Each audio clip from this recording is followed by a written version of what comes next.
کریم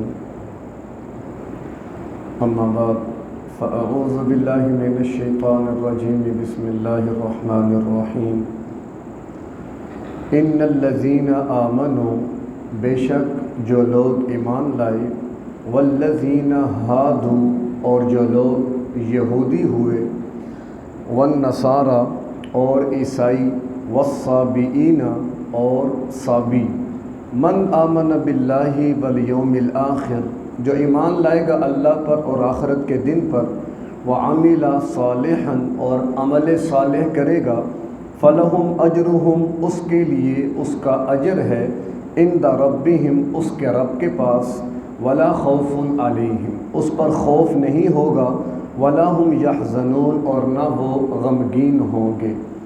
سورۃ البقرہ رکوع نمبر 7 آیت نمبر 62 سے لے کر 66 تک۔ ان 4 آیات مبارکہ میں اللہ تبارک و تعالی نے نجات اور کامیابی کے 3 اصول بیان فرمائے ہیں، یعنی کامیابی یا نجات کا دار و مدار کسی نسبت، کسی نسب، کسی نام، ان چیزوں پر نہیں ہے، بلکہ کامیابی کے لیے اللہ تبارک و تعالی نے ہمیں اصول بتائے ہیں کہ جو ان اصولوں پر عمل کرے گا وہ نجات پا جائے گا، وہ کوئی بھی ہو۔ تفصیل آگے آتی ہے تو آیت نمبر 62 ان الذین آمنوا والذین ہادوا والنصارى والصابئین 4 طبقات کا یا 4 گروہوں کا اللہ تبارک و تعالی نے ذکر فرمایا۔ اس میں پہلے نمبر پر اہل ایمان کہ بے شک وہ لوگ جو ایمان لائے ہو۔ اب اس میں ایک ہے ظاہری ایمان اور ایک ہے حقیقی ایمان، دونوں کو خطاب ہے، چونکہ ظاہری ایمان والے کون تھے؟ منافق، یعنی جو صرف ظاہراً کلمہ پڑھتے تھے، دلی طور پر وہ مومن نہیں تھے، تو گویا کہ اگر وہ اس سے مراد ہیں تو آگے اس کا حکم آ رہا ہے، اور جو حقیقی مومن اور مسلمان ہیں وہ بھی اس کے مخاطب ہیں کہ وہ لوگ جو ایمان لے آئے ہو والذین ہادوا اور وہ لوگ جو یہودی ہوئے۔ اب یہودی چونکہ حضرت موسیٰ علیہ السلام کو اپنا پیغمبر مانتے ہیں، تورات کو کتاب مانتے ہیں، البتہ وقت کے گزرنے کے ساتھ وہ اپنے مذہب کو تبدیل کر چکے ہیں، اور ان کے جو بڑے بڑے رہبان تھے ان کو انہوں نے شریعت ساز کا درجہ دیا، اور انہوں نے پھر ان کی شریعت میں اپنی مرضی سے رد و بدل کرتے رہے، آگے اس کی تفصیل بھی آ جائے گی۔ تو یہ یہودی مختلف ان کے عقائد، مختلف نظریات، لیکن ایک وقت میں یہودی امت مسلمہ تھی، وہ مذہب برحق تھا جب تک کہ موسیٰ علیہ السلام پیغمبر تھے، تورات شریعت تھی اور یہودی اس کے ماننے والے تھے۔ والنصارى اور دوسرے نصارہ، اس سے مراد عیسائی، چونکہ ہادو یہودا یعقوب علیہ السلام کے ایک بیٹے کا نام بھی ہے، تو بعض مفسرین نے لکھا ہے کہ اسی کی نسبت سے ان کو یہود کہا جاتا ہے، جبکہ بعض مفسرین نے لکھا ہے کہ جب اللہ تبارک و تعالی نے کوہ طور پر بنی اسرائیل کو بلوایا، اس وقت کہ جب انہوں نے مطالبہ کیا تھا کہ ہم جب تک اللہ کو دیکھیں گے نہیں ایمان نہیں لائیں گے، 70 بنی اسرائیل والوں کو لے کر موسیٰ علیہ السلام کوہ طور پر گئے، اور وہاں پہ اللہ کی تجلی جب آئی تو سارے ہلاک ہو گئے تھے، تو وہاں پر پھر موسیٰ علیہ السلام نے فرمایا تھا اِنَّا ہُدْنَا إِلَيْكَ ہادا ہودن یعنی رجوع کرنا، توبہ کرنا، تو چونکہ یہ بھی توبہ کرنے والے تھے تو لفظ ہدنا سے یہود کہلائے، تو جو بھی اس کا معنی مراد لیں تو ان کا تعارفی نام یہودی ہے۔ والنصارى اور نصارہ، چونکہ عیسیٰ علیہ السلام جب بھی بنی اسرائیل ان کے مخالفت کرتے تو وہ کہا کرتے تھے من انصاری الی اللہ، کہ دین کے معاملے میں میرا کون مددگار ہوگا، من انصاری، تو ان کے حواری کہتے نحن انصار اللہ، ہم اللہ کی طرف سے مددگار ہیں، تو اسی سے لفظ نصارہ بن گیا۔ جبکہ بعض نے کہا کہ چونکہ عیسیٰ علیہ السلام ناصرہ بستی کے رہنے والے تھے تو ناصرہ کی نسبت سے نصارہ کہلائے، تو جو بھی ہو تعارفی نام ہے۔ تو برکت اہل ایمان ہوں، یہودی ہوں یا عیسائی ہوں۔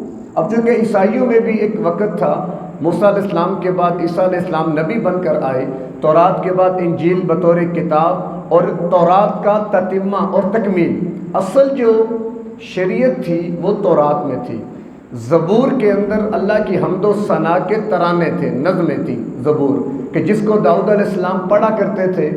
وَلَقَدْ آتَيْنَا داؤد، کہ ہم نے جو داؤد کو لحن داؤدی کے نام سے مشہورت ہے جن کی، کہ ان کی آواز بڑی خوبصورت تھی۔ بلکہ روایات میں آتا ہے کل قیامت میں اللہ تبارک و تعالیٰ اہل جنت کو جمع فرما کر ان سے وہ لوگ کہ جنہوں نے دنیا میں موسیقی اور گانا نہیں سنا، اپنے کانوں کو پاک رکھا، اللہ فرمائے گا میں تمہیں جنت کی موسیقی سناتا ہوں۔ تو پہلے تو ایک حور آئے گی اور وہ آ کر گانا سنائے گی، اب اس کی بنیاد پر کیا سرور کی کیفیت پیدا ہوگی، اللہ فرمائے گا اس سے بہتر آواز بھی ہے، تو لوگ جنتی حیران ہوں گے، اس سے بہتر آواز بھی ہے۔ پھر آپ حکم فرمائیں گے داؤد علیہ السلام سے کیا کرتا رہا، زبور پڑھے، پھر داؤد علیہ السلام آ کر زبور پڑھیں گے اور زیادہ سما بند جائے گا اور لوگ پچھلی آواز کو بھول جائیں گے۔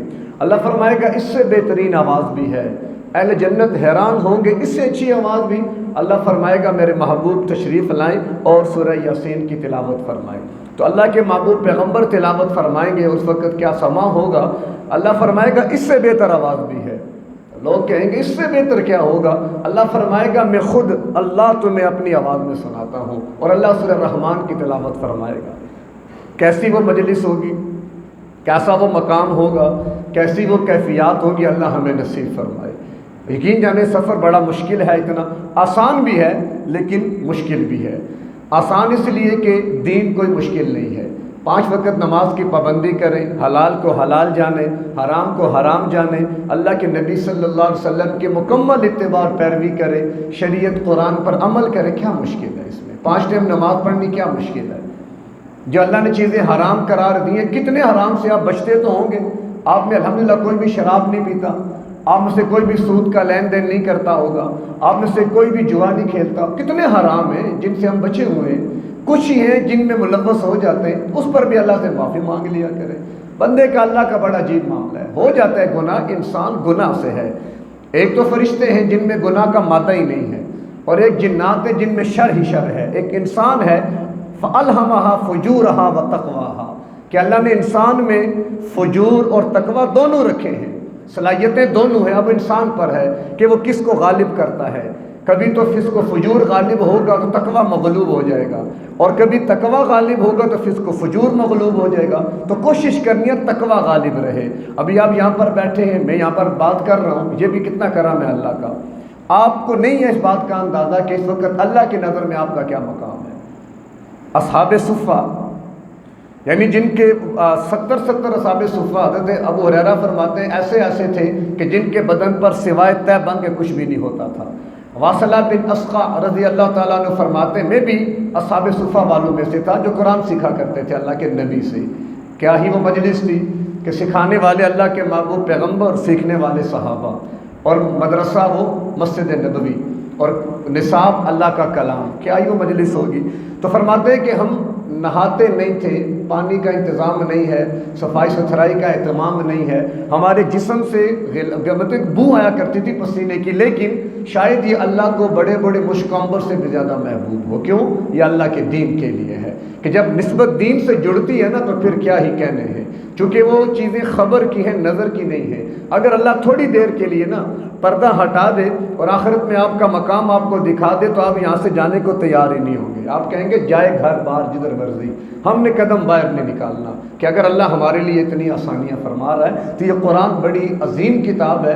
اس وقت گویا اللہ تبارک و تعالی آپ سے ہم کلام ہے۔ حضرت علی کیا فرمایا کرتے تھے، جب میرا جی چاہتا نا کہ میں اللہ سے باتیں کروں تو میں نماز پڑھتا ہوں، کہ نماز میں مومن اللہ سے باتیں کرتا ہے، اور جب میرا جی چاہتا کہ اللہ مجھ سے باتیں کرے پھر میں قرآن پڑھتا ہوں، کہ قرآن گویا اللہ ہم سے ہم کلام ہے۔ تو اللہ آپ سے باتیں کر رہا ہے تو کیا سمجھتے ہیں، ایک صدر وزیر اعظم کسی کو اپنے پاس بٹھا کر بات چیت کرے تو لوگ کہتے ہیں کوئی صورت بنے کہ کیمرے میں ویڈیو بناؤ، پوری دنیا کو دکھاؤ کہ میں وزیر اعظم کے پاس بیٹھا باتیں کر رہا ہوں۔ تو جو اللہ کے پاس بیٹھ کر باتیں کر رہے ہیں ان کا کتنا مقام، انہیں کتنا اپنے اس پر فخر ہونا چاہیے۔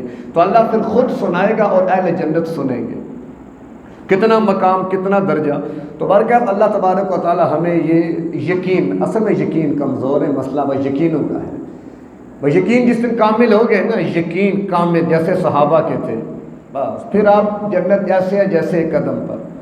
حضرت انس بن نضر رضی اللہ تعالیٰ عنہ احد کے موقع پر بھاگتے ہوئے جا رہے ہیں پہاڑ کے اس طرف، آگے مارکا گرم ہے، کسی نے پوچھا کیا کر رہے ہو؟ موت کھڑی ہے سامنے، کہا چھوڑو، وہیں سے جنت کی خوشبو بھی آ رہی ہے۔ یعنی اتنا یقین کامل کہ جنت کی خوشبو دنیا میں محسوس کر رہے ہیں۔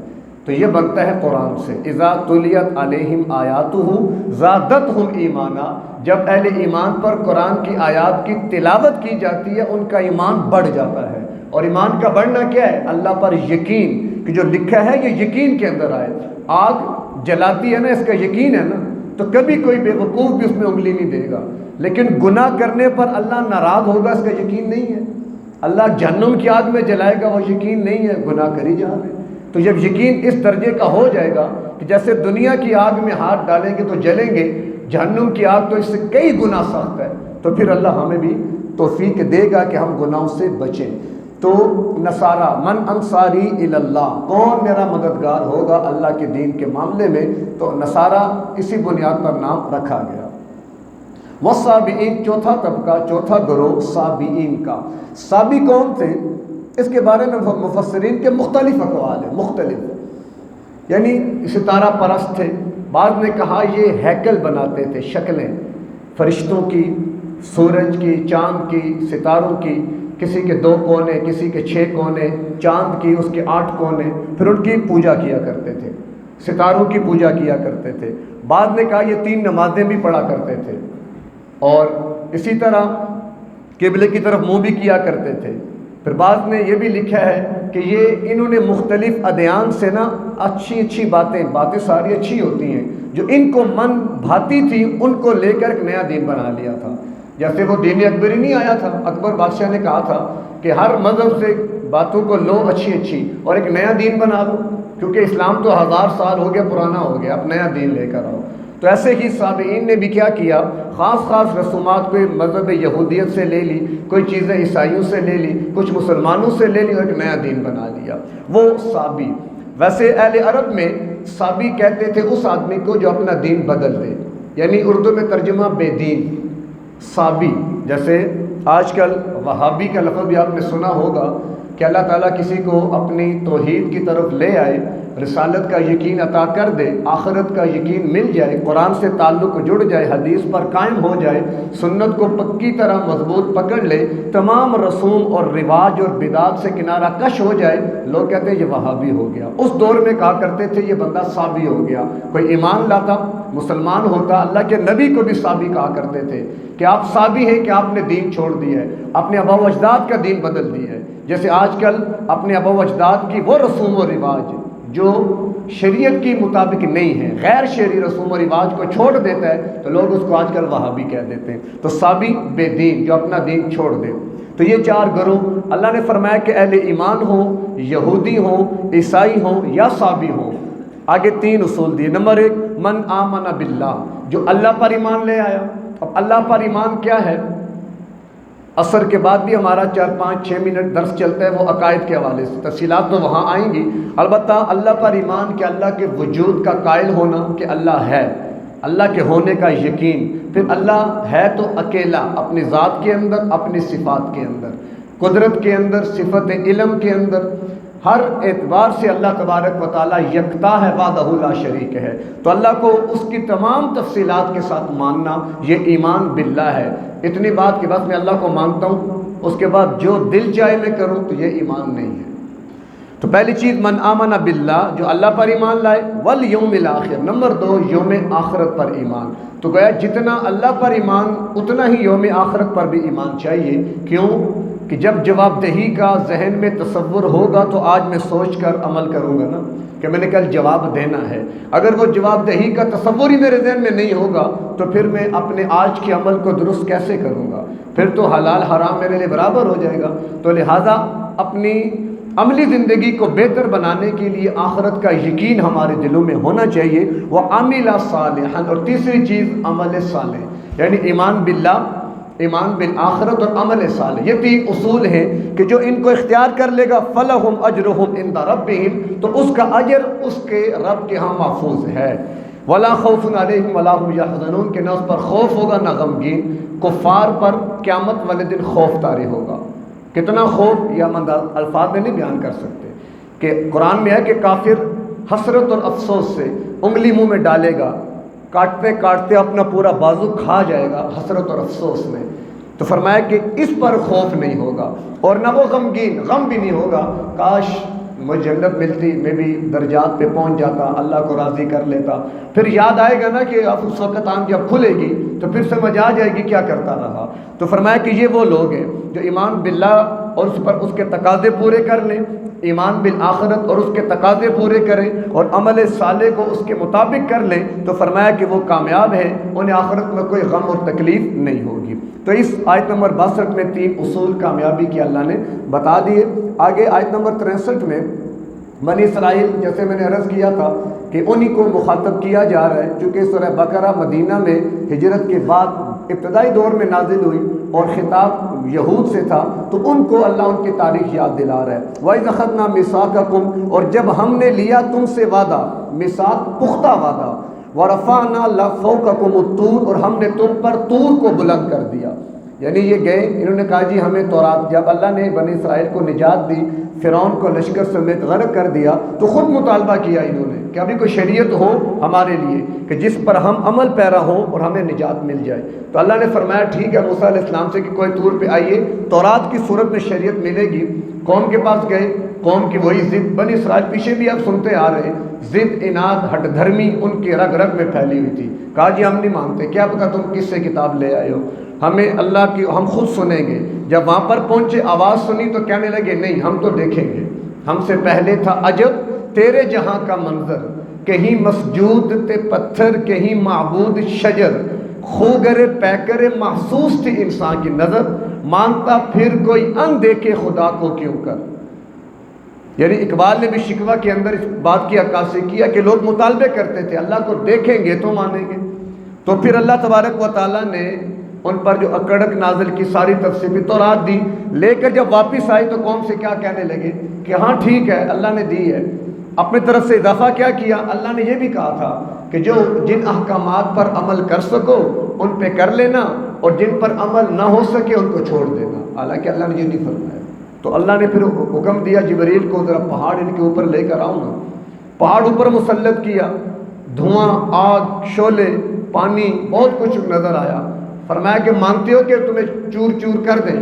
تو فوراً سجدے میں گرے اور آدھا سر ایسے اٹھا کے پہاڑ کو بھی دیکھ رہے ہیں اور توبہ توبہ بھی کر رہے ہیں۔ اللہ نے وہ آگ پیچھے کر لیا۔ تو کہا کہ جب یاد کرو وقت جب تم سے ہم نے پختہ عہد لیا تھا کہ تورات پہ عمل کرنا ہے، لیکن تم نے گڑبڑ کی، پھر ہم نے تم پر پہاڑ مسلط کیا تھا اور کیا کہا تھا، خذو، لے لو، ما، جو، آتیناکم، ہم نے تمہیں دیا ہے، بقوت، مضبوطی کے ساتھ پکڑو اس کو، یہ نہیں کہ آدھے تیتر آدھے بٹیر، نہیں، جو دیا مضبوطی سے، وَاذْكُرُوا مَا فِيهِ، اور یاد رکھو جو اس میں ہے، یعنی جو ہم نے اعمال کرنے ہیں، لعلکم تتقون، تاکہ تم بچو، تمہاری بچت ہو جائے۔ نہیں تو دیکھ لو تم پر کتنے عذاب کے کوڑے آئے، اللہ نے تمہیں کتنی مہلت دی اور یہ مہلت بار بار نہیں ملا کرتی، تو لہذا جو تورات تمہیں دی اس پر عمل کرو تاکہ تم اللہ کے عذاب سے بچو۔ خطاب میرے اور آپ کے لیے بھی ہے کہ ہم نے تمہیں قرآن دیا، تم اس کی اتباع کرو، اس کے مطابق چلو تاکہ تم بچو۔ آج ہم قرآن کو نہیں سامنے رکھتے، قرآن کے مطابق نہیں چل رہے، لہذا بچنے کی امید ہی نہیں ہے، ہر طرف سے مار پڑ رہی ہے، ہر طرف سے۔ ثم تولیتم من بعد ذلک، پھر تم نے اعراض کیا، منہ پھیر لیا اس کے بعد، یعنی تم نے پھر یہ بات پوری نہیں کی، عہد میثاق کرنے کے باوجود تم نے کیا کیا، اعراض کیا۔ فلولا فضل اللہ علیکم، اگر تم پہ اللہ کا فضل نہ ہوتا، ورحمتہ، اور اس کی رحمت، لکنتم من الخاسرین، تو تم بھی نقصان والوں میں سے ہوتے۔ وَلَقَدْ عَلِمْتُمْ، اور تم جانتے تھے، الذین، ان لوگوں کو، اعتدوا، جو حد سے بڑھ گئے، منکم، تم میں سے، فی السبت، ہفتے کے دن۔ یعنی یہ مختصر واقعہ داؤد علیہ السلام کے دور میں ایک بستی میں 70,000 بنی اسرائیل رہتے تھے، ان پر یہ پابندی تھی کہ ہفتے والے دن تم نے شکار نہیں کرنا۔ اب کرنی خدا کی یہ کہ ہفتے والے دن طے پر مچھلیاں ہی مچھلیاں آ جاتی اور باقی 6 دن ایک مچھلی نظر نہ آتی۔ کچھ دن تو وہ عمل کرتے رہے، صبر نہ ہوا، پھر ہیلا کیا، ہیلے مختلف کیے۔ بعض روایات میں ہے کہ اس سمندر یا دریا میں سے چھوٹی نالیاں نکالی، نالیاں، اور آگے بڑے گڑھے بنا لیے کہ مچھلیاں اس نالی میں پھنس کر گڑھے میں آتی تو واپس نہیں جا سکتی تھی، تو ہفتے کو وہ پھنس جاتی، اتوار کو آ کے انہیں نکال لیتے۔ بعد نے کہا کہ وہ جال اور کانٹے لگا دیتے تھے جمعے والے دن، ہفتے کو مچھلیاں پھنس جاتی، اتوار کو آ کے ان کو نکال، ہیلے بہانے کیے، حکم عدولی کی، لہذا فَقُلْنَا لَهُمْ، تو ہم نے ان سے کہا کونوا، تم ہو جاؤ قِرَدَةً بندر، خاسئین ذلیل ہو کر، یعنی پھر اس قوم پر اللہ تبارک و تعالیٰ کی طرف سے مسخ صورت کا عذاب نازل ہوا تھا، یعنی سب کو بندر بنا دیا گیا تھا۔ اور یہ حدیث میں آتا ہے کہ جس قوم پر مسخ صورت کا عذاب آئے وہ صرف 3 دن زندہ رہتی ہے، پھر اس کے بعد اللہ اس کو تباہ و برباد و ختم کر دیتے ہیں، نام و نشان مٹ جاتا ہے۔ ڈارون گمراہ آدمی تھا، اس نے نظریہ دے دیا کہ انسان پہلے بندر تھا، پھر بعد میں وہ مرحلہ ارتقاء، نظریہ ارتقاء اسی کا ہے کہ وہ پہلے انسان بندر تھا، ترقی کرتے کرتے انسان بن گیا، تو یہ اس کی گمراہی ہے، شاید اس کو دھوکہ لگا، لیکن ضابطہ یہ ہے کہ کیونکہ اللہ نے اذ قلنا للملائکۃ انی جاعل فی الارض خلیفہ، کہ میں نے انسان کو بنانے کا ارادہ کر لیا، وہ تو روز اول سے اللہ نے ارادہ فرمایا تھا۔ بندر تو اللہ کی مخلوق میں سے مخلوق ہے، بندر سے انسان کیسے بنا؟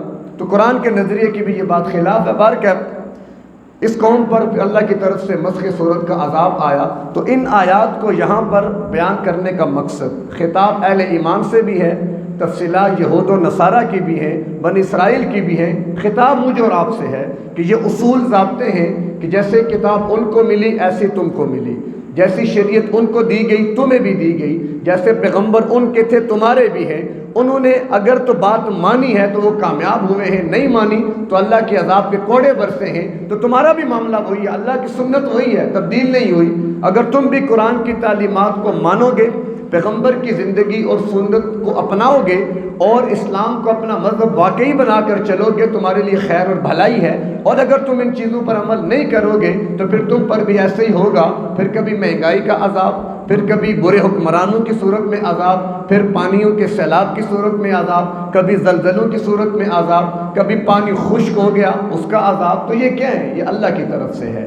بظاہر یہی معلوم ہوتا ہے کہ جیسے اللہ کی ناراضگی بنی اسرائیل سے تھی، آج اللہ مسلمانوں سے ناراض ہے، حالات یہی بتا رہے ہیں۔ اور جو آیات بنی اسرائیل کے بارے میں تھی کہ تم نے یہ نہ کیا تو یہ ہوگا، وہ سب ہمارے ساتھ ہو رہا ہے۔ لگتا یوں ہے کہ اللہ نے یہ آیات ہمارے بارے میں نازل کی ہوئی ہیں۔ تو قرآن اسی لیے کھولا جاتا ہے، پڑھا جاتا ہے، سمجھا جاتا ہے، تاکہ ہم بھی اپنے قبلے کو درست کریں، جو اللہ کا ہم سے مطلوب اور مقصود ہے اس کو ہم اچھے طریقے سے پورا کریں، جن چیزوں کا حکم قرآن دے وہ کریں، جن سے روکے اس سے رک جائیں، اور جو طرز زندگی نظریہ حیات قرآن نے دیا اس کی مکمل اتباع اور پیروی کر لیں، تو انشاءاللہ اللہ ہمیں دنیا کے اندر بھی کامیاب کرے گا اور آخرت کے اندر بھی کامیاب کرے گا۔ اللہ ہمیں ان باتوں کو سمجھ کر ان پر عمل کی توفیق عطا فرمائے۔ وآخر دعوانا ان الحمد للہ رب العالمین۔